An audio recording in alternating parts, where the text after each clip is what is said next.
Welcome, welcome, wonderful listeners. You've just tuned in to HCD's Mindset Podcast, the go to destination for all things behavioral science, neuromarketing, and consumer research. I'm your host, Michelle Nigella, and I'm thrilled to have you with us today. Before we dive into today's exciting episode, a quick shout out to the HCD team. Thanks to HCD Research, we bring you fantastic content here, but you can also find more like white papers, conference presentations, and other great info on our website, www.hcdi.net. We promise a treat for you with each episode, a conversation that's going to spark your curiosity and leave you with a wealth of insights. But before we spill the beans, don't forget to hit that subscribe button so you never miss an episode. Whether you're commuting, working out, or just chilling at home, sit back, relax, and let's embark on another journey of knowledge and discovery right here on HCD's Mindset series. Hi, everybody, and welcome back to another episode of Mindset and the beginning to a new year. So here we are. We're actually going to kick things off with the CEO of and president of HCD Research, my boss, Glenn Kessler. So Glenn, welcome back to the podcast. You were on with us many moons ago, roughly probably 80 something episodes ago, because we've done quite a few now. So welcome back. Thank you. I was a little bit younger then, but I'm still a young man. So Yes, and I'm perfectly young too. So it's been a while. A lot has happened, and actually a lot of crazy things have happened. We kind of started, this whole, podcasting thing up, at the beginning of the pandemic, and since then a lot has sort of happened to our industry. Yeah. yes, it's been a wild, I'd say 4 years. Unprecedented. I've never seen anything like this. I gotta say, like the word unprecedented, though, I feel like has been unprecedentedly overused. So like anytime you turn on the news or like literally anytime you read news, it feels like, oh, this is unprecedented. So it's like just a continuation of just crazy things happening the past like 4 to 5 years. Maybe even slightly more, but I feel like just entirely just the world has flipped over on its head multiple times now at this point. Yes. And some of the experiences that we have had have been a little bit paradoxical, but I can talk about that in a bit. Yeah, But why don't we start off with that? So, I guess the first thing to say is that something my dad used to always say, which is, I'd ask, "Hey, how you doing?" And his answer was always, "Well, I'm still here." And wow, yeah. so, okay, so like, all right, Glenn, how are we doing? Well, first of all, I will never forget March 15th, 2020, which I was on vacation and had to make a rapid return. The next day was my birthday, and I returned to a crowded airport, and COVID officially impacted us in March 16th, 2020. And my thoughts at the time were not a big deal. We'll be fine. The industry will be fine. And it is still fine, but one heck of a change. Mm. Um, and so coming back on that day in 2020, it started a roller coaster that was unforgettable. But how are we doing? I sense that there is a recovery, but there are significant changes. So the return of market research as normal or as it has been in the past won't happen because of changes. But the impact on both the companies that hire us and the vendors, I think may be returning. Mm. So, HCD's been like in business now for like 30 years, Yes. 30 some odd years. And, so we've seen a lot of things happen, right? We've seen all sorts of new technologies come and go. We've seen competitors come and go. How do you feel that the landscape of market research has evolved over these years? So one observation is, uh, I think that the pandemic forced technology on market researchers. In that we've had video interviewing for some years, we've had focus groups Mm, online, but the COVID episode brought them to mainstream and have kept them there. So right. we see a significant difference from that. But I'd say that more of a difference on the use of technology in market research Mm. than I've seen in the other crises of the last 30 years. Do One you think important you one would was define like a driving force of the changes that we've seen to be sort of the advent of new technologies, whether it is, video based everything, right? Or, AI now where everything is AI, all solutions to everything is AI. So do you think a driving force is technology? Because, we've been always like an early adopter of technologies. So right. is that something you've sort of seen? Well, I have to think back at the mid 90s when online research started. And this is a long time ago, but we've been doing this a long time. Mhm. And at the time, the only reason people would use online research is if it's Thursday and a meeting is called for Tuesday and you don't have information to support an opinion, you did rapid research and hold your breath that no one challenged it because of internet bias. Mm, And then as the years went by in the early 2000s, it became standard. And a lot of that was due to the larger players adapting it for cost savings and competitive reasons. Now, I would say that the technology adapted to the environment of COVID. mm. And I believe it's here to stay because the perceived cost of moving from the old way to the online electronic way is low. People perceive they're accomplishing the same things. So in that, how do you think the traditional market research industry and the methods have had to shift? So, you have this rise of digital technologies.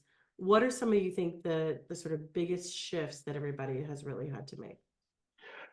I would say that one of the shifts um, that had to be made was on the vendor side, in that revenues decrease as you remove or move towards online. So online's been available for a very long time, but not for uh, things that are done on site. Mm, And so I think that's cost efficiencies are a great benefit. Also, obviously for the client, it's possible to get rapid results faster than before. Yet, there are some applications of market research that are not done well online. yeah. And fortunately, and a good part to when you joined our company, we got involved in product testing, product concept testing. And much of that has to be done with a consumer available to use a product, which could be central location or it could be iHuts in-home testing. Well, so when you look at that, and you talk to sensory people, a lot of times they will say, that they feel very secure in their company or in their job because you still have to have the person say taste a product, right? Right. Um, do you agree with that, that there is a certain amount of stability because people are going to, it's always going to be humans, right? So here we are with AI coming in and taking over a lot of what traditional market research used to be, and everybody's kind of threatened and concerned. There's synthetic data, et cetera. But I think, the argument in sensory is that, oh no, but humans still have to taste. How do you feel about that sort of? like clinging on? Well, first, after I respond, I'm going to ask you to answer that Okay. question because you probably know better than I do. But number one, I am relieved that I have that perception also, because being what we do, which employs some techniques that are best done um, in person, uh, it I think it will take a longer time to migrate from the what is traditional methods of testing products and sensory testing to some other. But about 5 years ago, I read an article about an Apple product that had the potential to merge 3,000 uh, aromas, Hmm. fragrances. It could be then sent anywhere in the world, obviously. Yeah. And the receiver would have a processor, and of course, it would be sent to this processor. Yeah. And I've never seen it. But I've been waiting to hear about that again, because that could be a change. Of Yeah. making people in other countries, cultures available for Mm-hmm. research that could be So done. you could be, you know, having a conversation with your relative on the other side of the world, and you could say, "Oh, this tea reminds me of home. You should smell it," and then you can send that smell is the Exactly. yeah. Yes. You know, it's really funny. I think if you think about it from like, you know, a 10,000 foot view. So I think like when you look at it in the micro, it's kind of like, well, why would you even want to do that? Right. And it's like it just seems like a frivolous piece of technology. It's like, why do I need to send a smell? It's perfectly fine to send an email. It's perfectly fine to just call my friend up. But I wonder in thinking about that, because that was the first road I went down. Like, why would anybody pay the amount of money it would cost to get these devices that I have to get and you have to get? But potentially that's what people said about the telephone. Potentially that's what people said about telegrams. Potentially that's what people said about email, right? And cars. You know, why do I need a car when I can just ride my horse or walk, right? Um, so I don't want to say no to something like that because maybe I just don't understand, you know, why that could be important. Um, Although I do kind of understand because, you know, smell, taste, sensory is so important to the context of our lives, right? That it is meaningful information to share, right? Right. It's definitely part of communication, it's part of memory. So I do kind of see the need for it, but I personally wouldn't want to spend a lot of money, right? To like send a smell. Right. But it's something that could be adopted into our lives so that we can better experience the world, right? So I could see some of that. As far as technology goes, I think that you know, e-noses and electronic tongues have kind of been around in academic research for quite some time now. And it's always been very challenging to find a way to make it accurate, uh, or rather perceptual in the way that a human is, right? So you can look at all the receptors on the tongue and you can create maybe a you know a dish that has all the different wells that would represent all the sites on the tongue, right? And you could have things react, right? The problem I think is the perceptual part, where the human brain is able to put the information together and come up with something that has memory and emotion and all these different components to of experiencing a smell, right? Mhm. So, but are we getting there where we have AI that can sort of like read all these experiences that we've had and develop a response? I don't see why not in some cases, right? I mean, maybe. As we're speaking, I thought of and as you know, I'm not a modeler or methodologist at all, but I was thinking about conducting research in, let's say, the Far East, and having in the example I gave of the Apple aroma sensory system, exposing people to the features, the looks, and Mhm. possibly the texture of a product, that scent. And then, and that becomes the constant, and the variable becomes different sensory experiences. Right. And one of them, for some, it could be important to have a fragrance as a variable, as people either look at or experience through VR or some other method, um, the uh, the sensory experience that related to the fragrance or aroma. And that could be actually, because I'm sure the cost of doing that, the one-time cost may be Mhm. significant, but it's a reason possibly for central location. Um, Decrease the costs of travel. Yeah. Obviously, it decreases the time and so on. So that could be something people adapt to. They, our market adapted to COVID Mm. overnight. Right. And so it was just immediate. Yeah. And I know because we had many, we not many, but we had canceled projects Yeah. where we were doing central location, and we had to figure out another way of doing it, and we did.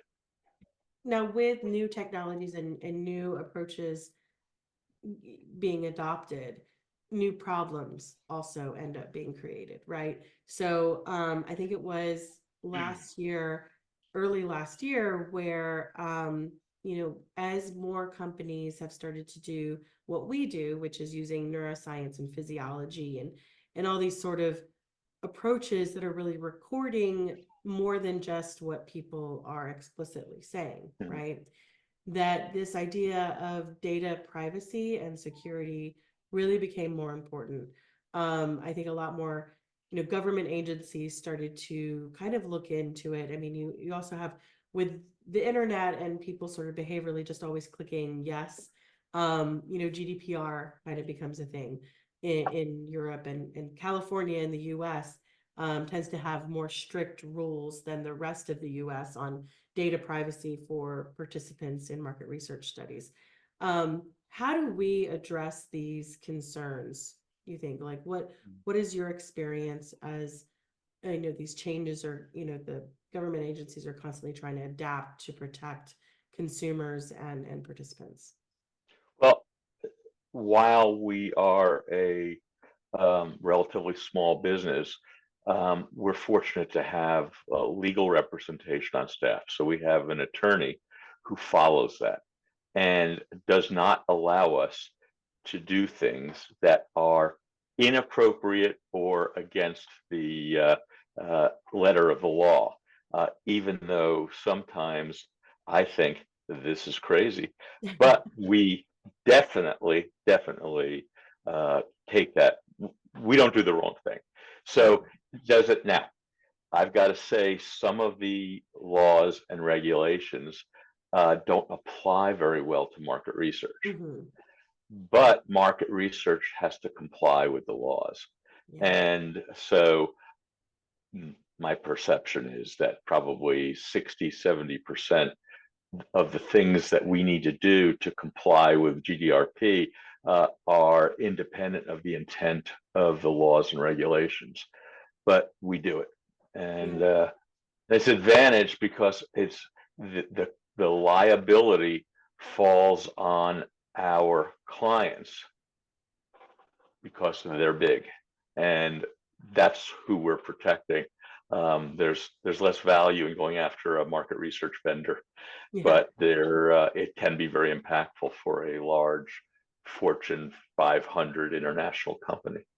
Yeah, I think not only from, our legal representation, Rich, his standpoint is that, he's very involved in the organizations that are making these rules. And so he is very much keeping up to date and constantly sending us, new topics that everybody's talking about when it comes to privacy and security. And then, of course, we have our head of IT and our development people who are very heavily involved in tracking those changes too about what should we be concerned about from an IT standpoint as far as privacy and security And then, for myself, being very involved in ASTM, especially in the sensory group, um, really being part of the people that are decision makers on some of the guidelines people need to follow. And so I think kind of being involved certainly helps us stay, up to date and adapting to these new rules and new trends.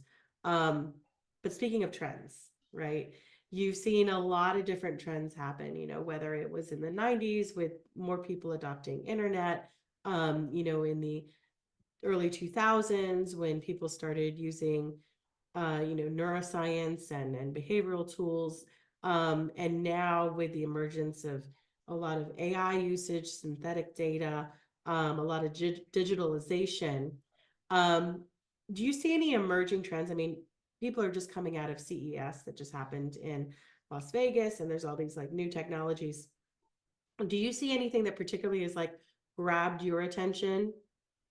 Well, you brought to my attention the synthetic data, and I think that there are efficiencies that will become standard as long as there are tests to confirm that synthetic data is consistent with a control that's run before bringing in integrating the synthetic data. And that's one of the concerns. But I'm interested in that again because their efficiencies. But then a problem with that is as we see the environmental having when there are significant changes like the Great Recession or COVID, the value of synthetic data may not be advisable to use because it represents a time for which people didn't have attention on an environmental problem, a major one that happens. But that's something that's interesting to me. In terms of AI, I just, first of all, the one thing about AI is that if you're a company, you have to have that in your name somewhere, or you will have to have it in your name somewhere because it will completely suggest that you are not part of the 2020s. So, just reminds me, years ago, companies were putting on when online started, companies would add online literally to their Oh, official yeah, name yeah. or interactive to their name. I feel And I like see that now. that's like an indicator that you shouldn't go with that company. Yes, it is. Because what it suggests is if you take it literally, that's all they know. Right. And so in in our case, we try to position ourselves as I think the phrase you use is methodology agnostic, in that we'll use the methodologies that's appropriate to solve the problem, and that is not always interactive online. It's not always neuroscience, which is another one that I would rate that online tagline is number one, interactive number two, I'd say AI number three, Mm-hmm. neuroscience Mm. four. Those are the things that have sort of pervaded companies. Most of those companies don't last. Right, right. But it's like a fad. So I feel like, if you decide to, put neuro in front of your name, like that, you ought to automatically get, Right. marked as a fad. And I think it's really funny the people that are, definitely like obsessed with the whole generative AI thing. It's great, definitely technology wise to think about how we can utilize more technology and always stay, you know, up to date. But I think people forget that that has been maybe a year, not even, right? And so when you're looking for someone who's an expert in the field, I've seen jokes and there's been memes about people applying for jobs. And I think there was someone who is the person who actually created the technique and couldn't get a job for it because it said you needed 3 years of experience in something that's only been around for like maybe a year. Yeah. And so that's very funny, along with the whole like, oh, let's rename our whole company to be this new fad, that we do have to be aware that some of these things are still very fresh, which means not only uh is there not truly an expert in it, but we haven't had a lot of time to vet things out or to think about how it can be truly insightful or actionable in a meaningful way. Right now, it's just fad and excitement and maybe some efficiencies. But I think there's still time for development to see where it's going to go. Well, not to want to sound like a mom and apple pie statement, but um, when clients come to a vendor providing market research services, they, with exception, um, are looking for an answer that represents reality Hmm. rather than an answer that uses a single technology that's cool. Right. And I know that we have had opportunities where people say, I want to try this neuroscience thing, or I want to try this EEG thing. Hmm. And we are uh, pleased to engage, but always because we're not in those businesses, we use those tools, but we're not an EEG company or Right. neuroscience or AI. We will inform them that it may not be optimal, that there may be ways of integrating multiple methodologies or other methodologies to solve the problem. But the rule is, are you solving the objective or are you meeting the objective? And it isn't done by, not all objectives are done by a single technology. Yeah. And, and so we look at it as a competitive advantage because we're in the solution business. We're not in the neuroscience business, the AI business, the online business, so on. Yeah. No, that's really accurate. Um, And, if we don't have a methodology or if we don't have expertise in something, collaboration and partnerships can certainly be key in this sort of industry and also to stay sort of nimble, right? Can you think and maybe share any sort of successful collaborations we've had that you think contribute to success? Yeah, a couple of things. Um, The application of conjoint analysis was sometime in the 90s is when it became prevalent. And we worked with a professor from Rutgers, a market research professor who brought the capability to us. And at the time, there weren't many experts in the 90s, many experts in doing conjoint, but he was one of them. Yeah. And so he allowed us to identify tools that would allow us to do it internally. Um, that was an important one. Another one, and again, another academic one, was in 2008, we became acquainted with the media laboratory from the journalism school of University of Missouri. And those of you who track journalism schools, that's in the top three with Columbia, Northwestern, and Missouri. They're the leaders.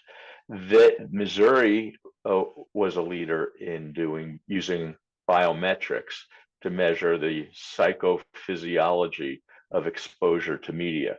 And we were fortunate to become acquainted with them, and they brought that technology to us, which allowed us to integrate it with traditional research as well as using these tools.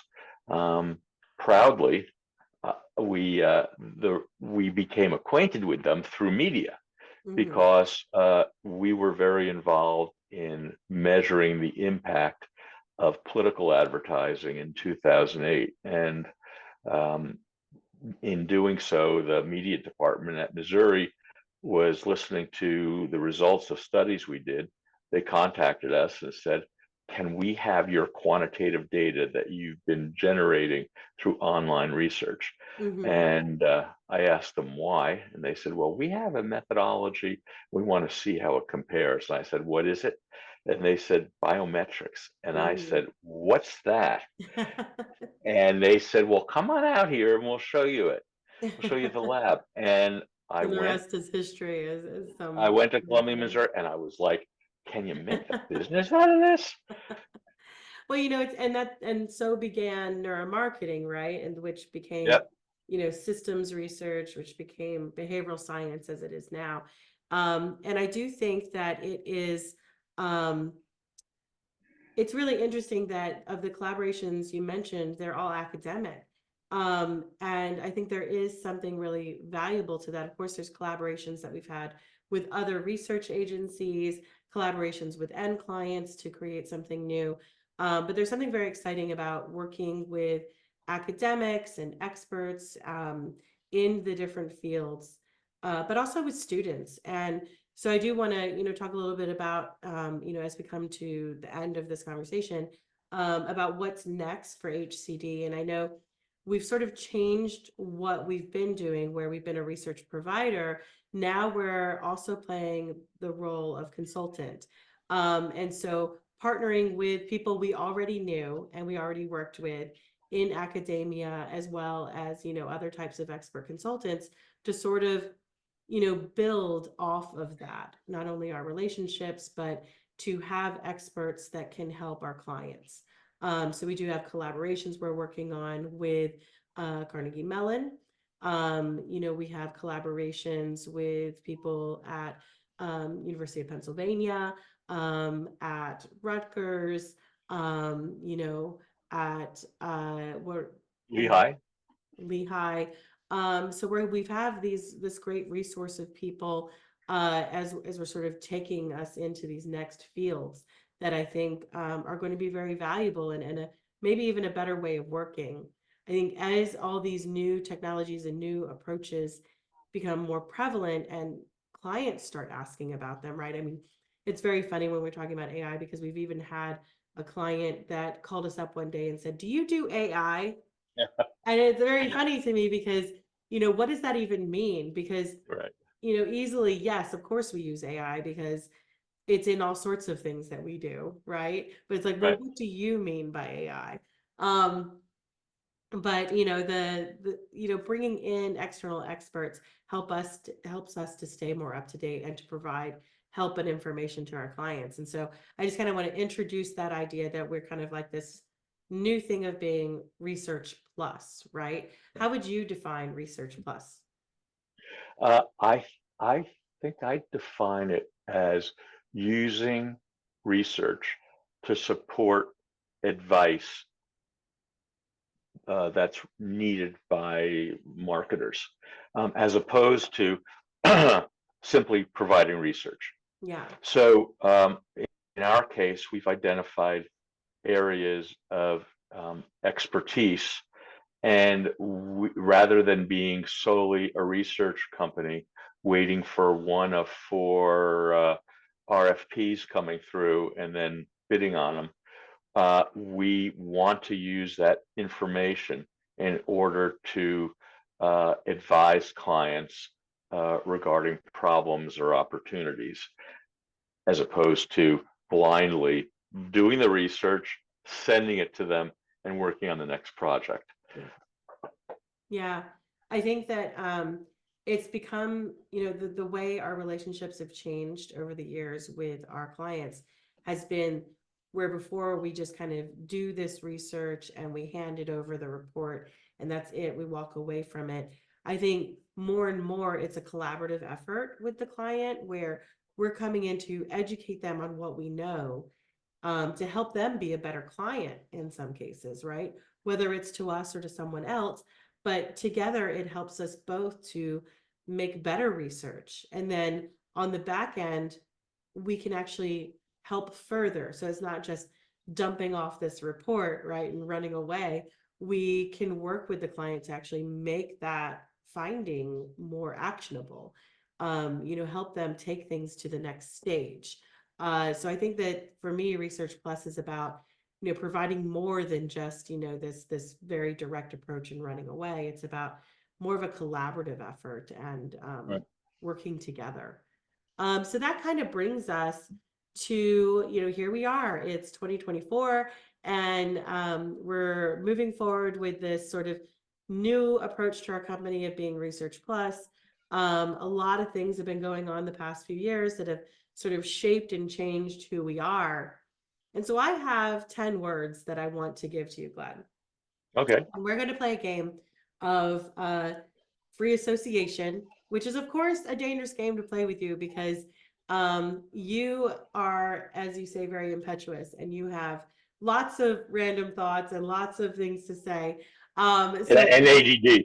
we have no idea what's going to come out of you as we say these words. But we're going to play it anyway. Are you ready? Let's do it. I'm ready. Okay.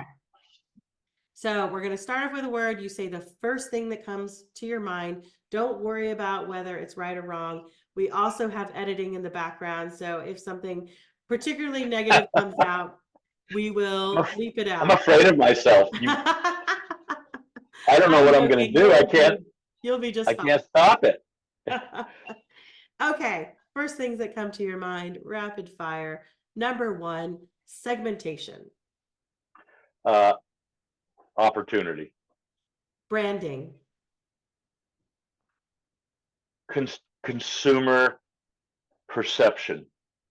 Analytics. Essential. Targeting. Focus. Consumer behavior. Unpredictable. Market research. Challenging. Psychographics. Really interesting. Demographics. Not so interesting. Positioning. Essential. Customer satisfaction, the last one. Repurchasing. Nice. Well, thank you so much, Glenn. This has been really fun. We really should get you on here more often for updates. So maybe that's something we can do starting this year as we kick things back off with the podcast. So first, thank you so much for joining us. Oh, this was fun. Thanks. Thanks, Michelle. And thank you, everybody, for listening. I hope you have a great day and join us next time. Thank you.